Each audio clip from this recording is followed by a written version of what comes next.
ফুলবাড়ী কুড়িগ্রাম উপজেলা পর্যায়ে চ্যাম্পিয়ন বাবা মায়েদের দক্ষতা বৃদ্ধির লক্ষ্যে ১১ নভেম্বর দিনব্যাপী কর্মশালা অনুষ্ঠিত হয়।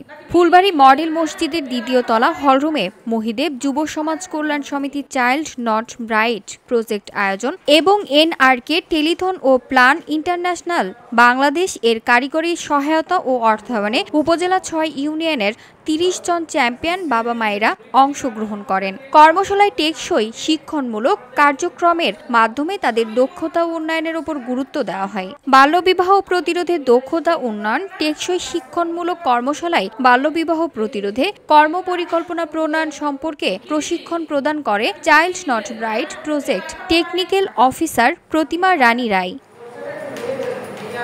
এ সময় বক্তব্য রাখেন Mohidev Jubo Samaj Kalyan Samiti child not bright project finance coordinator Monjurul Islam, Asian television ও দৈনিক মানবকণ্ঠ উপজেলা প্রতিনিধি ও ফুলবাড়ী উপজেলা প্রেস ক্লাবের সাধারণ সম্পাদক জাহাঙ্গীর আলম। অনুষ্ঠান শেষে চ্যাম্পিয়ন বাবা মায়েদের হাতে শুভেচ্ছার উপহার তুলে দেওয়া হয়।